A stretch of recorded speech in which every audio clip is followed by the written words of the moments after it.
Have you ever seen all that live edge, awesome furniture in, cabinet stores, internet, and all that stuff, and you're like, that would be so cool. And then you see the price tags. Okay, number one, there's a reason they're expensive. They are labor intensive pieces of work, and each one is different. So there's a bit of an expertise piece. Number two, there are great commercially available equipment that is, for a one-off project, it's not worth it. Well, I'm here to show you a method that you can do at your house. Again, a lot more labor intensive than those methods, but they also are a lot more, I'm gonna say, affordable. Okay? So I'm Matt from the Random Maker here, and let's get building a proper live edge slab. What's this all about? Now, this video is mainly gonna be about how to treat one edge of the slab, because in reality you need to do two in the end, but this is just how to process flatten a live edge sled with relatively common stuff. Now, it is going to take you more time. It probably is not going to be as nice as the commercially available options, but guess what? It's going to do a very good job. The thing about flattening a live edge piece of wood is it's easier if you start with a piece that is already relatively milled nicely, and that's what I've got here. As we can see, it's sitting on this table, actually pretty darn good. But what I am gonna do is any areas it's not touching the wood, I'm gonna take just pieces of shims and stuff, and I'm just gonna fill it in. I'm gonna take C-clamps and different types of clamps and adhere it to the table. And any areas there's a pocket or there's a gap, I'm just gonna put shims or other types of ways to fill that gap so that it is perfectly flat. Because once you get one side flat, when you flip it over, the other side is incredibly easy. So let's get rolling. Okay, so what you're gonna need for this project is, so number one, multiple C-clamps. This is how I'm holding the wood now. For those who are saying, that'll leave a mark, I get it. I'm gonna have to sand a lot anyway with this method because this sled, which I'll go over a little later, does not do a perfect job.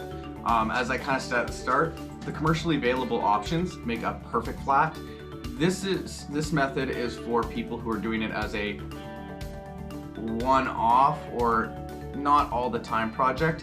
So significant less cost, so you have to make up for it in sanding. So the marks I make, and also you can use shims underneath and all this, I'm gonna have to sand them out anyway, so I just kind of accept that. I just like the C-clamps because I get a better adhesion for this. This is the sled we're gonna be using. I'll go a little more into how it works and what it does next, or later, and then you are gonna need a big router. I recommend, do not use a little router. You'll have to go a lot slower. You'll have to go a lot, like this is I think it's 3 1/4 horsepower plunge router. And that's all I'm gonna use for this, because 3/4 of an inch with this big of a router, and if you have a nice sharp bit, it goes pretty darn quick. So that's all you're gonna really need with this project. Okay, how about I explain how this whole jig works? How this jig is built, pretty much, it is just 2 pieces of 2x4 with a piece of plywood that has this cut out. In this particular case, I took 2 pieces of 2x4 and made a box, and then I just had some thicker plywood underneath, and that holds the router.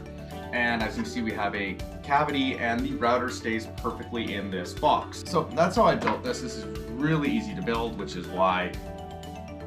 But is it perfect? No, and that's the whole difference between homemade and commercially available. Okay, next thing is how to use this. Okay, so at this stage, I'm getting ready to actually get going here. And all I'm gonna do here first is, one of the big things about this is we need to have this router up in the air on a solid surface. So I already kind of showed you my sled, and one of the reasons I really like / hate this design is it is one of the most versatile designs. The problem, it's also one of the most versatile designs, because as you can see here, this is stupidly long. I don't want to cut it. Simple. So all I'm going to do here is, for our purpose today, is I'm going to find the widest point I'm gonna be working for this section, and I just found two 2x4s that are a little taller than the wood, and mixed with like my bit, my router bit, it's gonna give me a very good cut. Now, I'm not gonna go too deep this round because the first one is the absolute worst, so I just wanna take it nice and easy. All I'm gonna do is, because I'm not gonna actually depend on me holding two 2x4s, I'm gonna take some screws, put them in for a temporary home, and yeah. Okay, at this stage of the game, what we wanna do is figure out which is the worst side. So, I put a C-clamp on the thinner side, because that's the side I'm actually gonna start on cutting. And then what I'm doing is I'm just gonna take my finger, and if, I don't know how well you can see it, but if I touch this corner, it bounces. This corner, not as much. This side, I can feel right here, is actually just on the edge of touching.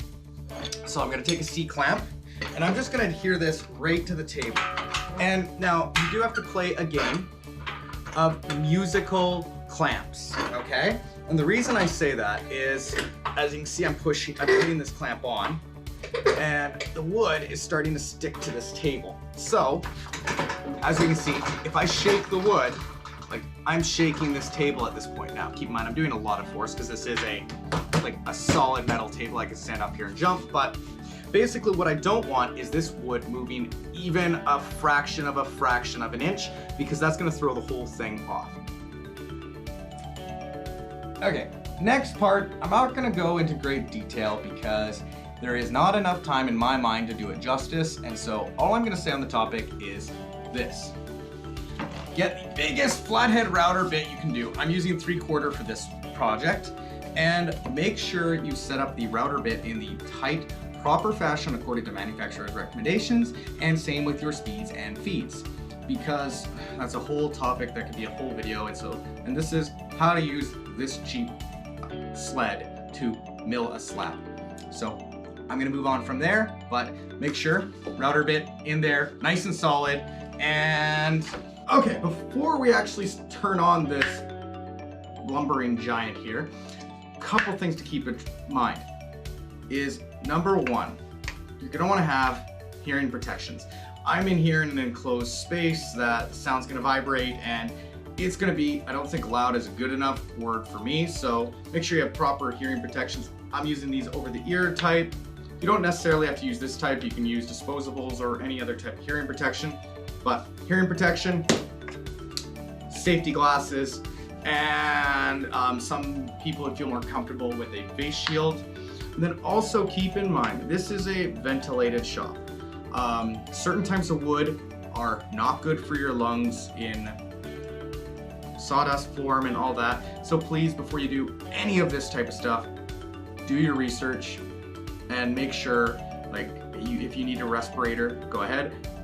I'm good in this particular case, but make sure you take your safety, very important.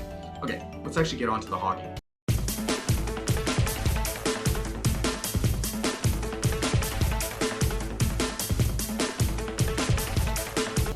Okay, so a couple things. Number one, I am going with cutting with the direction of the blades.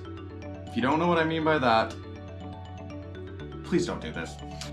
So how I'm doing this is in this case, but what I'm doing is using this as a guide to get nice straight lines. Even though it doesn't really matter because we're just taking the whole top off this piece anyway, but it tends to work in, so cool. Okay, so just keep this locked in, make sure this is stable, both hands on the router at all times, hearing protection, glasses, keep the router down, go slow. This is a game of patience in a way, so enjoy the show.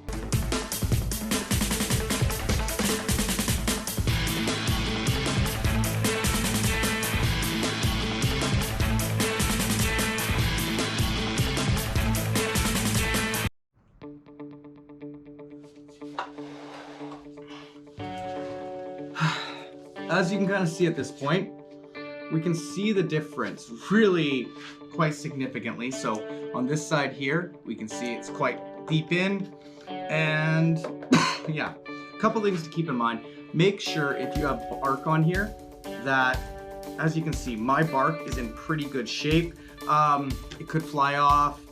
Some people like to remove it. I actually really like bark. So I'm hoping to keep as much of it as I humanly can. And I actually am liking how this is going, so I'm just gonna continue on.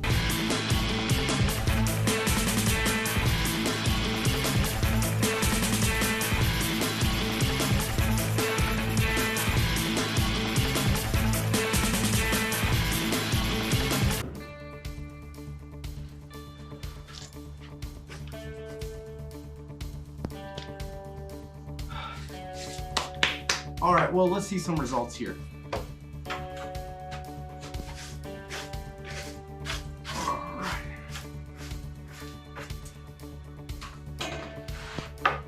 Wow, that looks pretty nice. Okay, so this is by no means perfect right now. All this was doing is giving me what I like to call half butt level. And what that means is there's no major inconsistencies across. Now, to get this proper now, what you do is flip the board over and do the same process. And if you've done this part right, you shouldn't need any shims anymore. So that's about it. It's pretty cool. And yeah, so I'm not gonna show you the process because it's the exact same. The only difference is you don't have to use shims if you've done this right, because this should be so level that your other side will have a better surface. And then it's just a matter of sanding. Maybe you do this side again so you have two perfectly parallel sides, because the whole theory on this process is by using the table as our level, this is transferring that level onto the wood. First time it was uneven, so it's now flattened a vast majority. When we flip it, now that that side's sitting flat on the table, now you have two parallel surfaces, which is flat, perfect for a tabletop, everything like that. All right, well, if you like this kind of content or even have ideas, why don't you hit the like button? Put a comment below if you have any projects you want to see us do. Well, do you guys want to see where this is actually going to be finished in the end? What project this is going to be used for? You know, like, subscribe, all that jazz, because there's going to be new content coming out regularly and new makers and new projects. And so you don't want to miss any of that. Matt from the Random Maker here saying, until next time, let's get making.